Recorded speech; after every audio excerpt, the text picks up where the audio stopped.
Hello everyone, welcome back to my channel. My name is Jaeshwin and today we're going to be going over 3 easy video start transitions for beginners. And yes, you do have to pay for it. I'm pretty sure it's like $4 or $5. I don't really remember.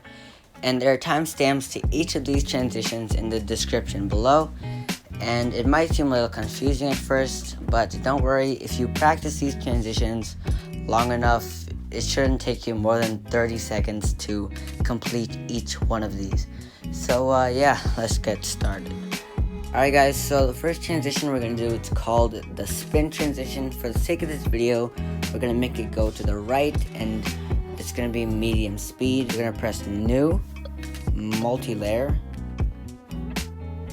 press the 1, press your clip, and then press edit keyframes. So since this is medium speed, we're going to bring this all the way over to the end, and we're going to go back by 10 keyframes, and you can do that by tapping. So 1, 2, 3, 4, 5, 6, 7, 8, 9, 10. You're going to find this gray bar at the bottom right corner of the screen.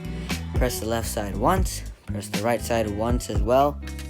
And once you do that, you're going to bring it to the end. And I'd like to go between 0.20 and 0.30% of the spin. And yeah, so I'll go like 0.25. So we're going to bring this slowly to 0.25. And if you want to be more precise, you can just tap either side to get it where you want. So yeah, and this is a part where a lot of people mess this up, and this is very important because this next step is what makes your transition a transition and not very slow and ugly looking.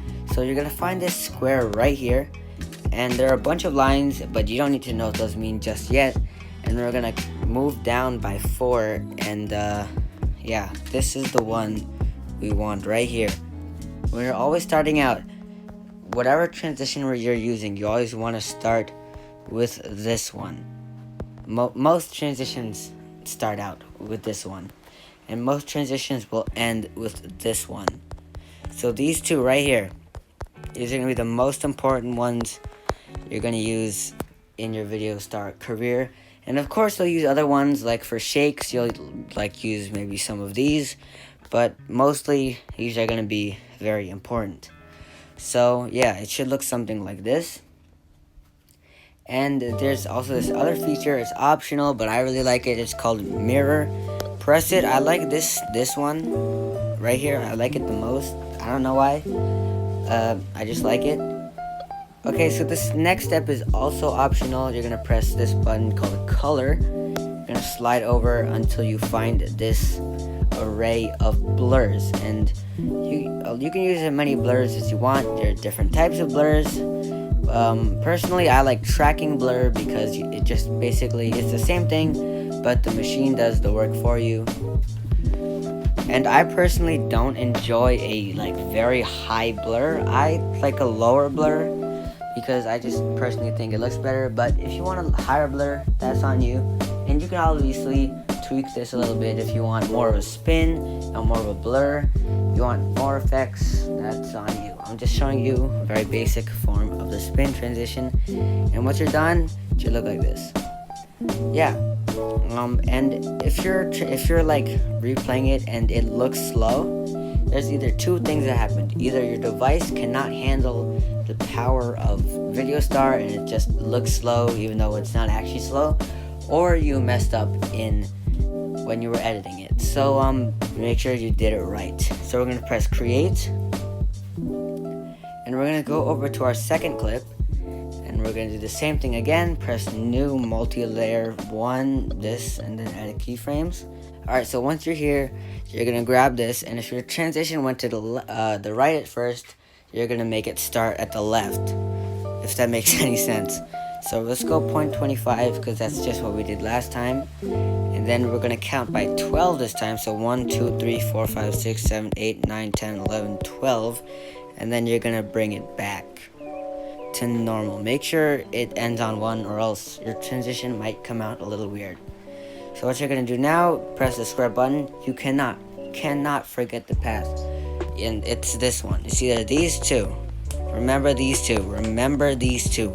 And since it's the end of the transition, we're going with this one now.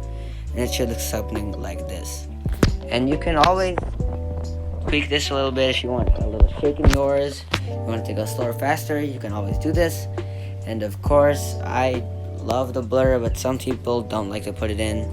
And I like a higher blur on the second clip, but not on the first clip.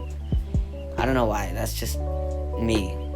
And then you press create, and it should look something like this.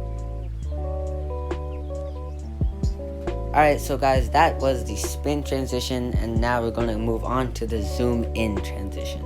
Guys, so the zoom in transition starts the same way as the spin transition, so press new multi-layer 1 clip edit keyframes. So what you're going to do, we're still going to go medium speed, so we're going to go to the end and we're going to count back by 10 again. But this time we're not going to use that gray bar, we're actually going to use this bar, well, this line I guess. And it's basically the same thing as the last transition. You're going to press once on the left and once on the right. And then you're going to move this over to the end of the clip, and then you're going to zoom this in as much as you want. I like to go to like 170%. And of course, you cannot forget your path, and it should look something like this. And of course, if you want it optional, of course, you can always add the blur. And if you want to zoom it in more, that's on you. If you want a more blur, you can do that. I'm just showing you basic form.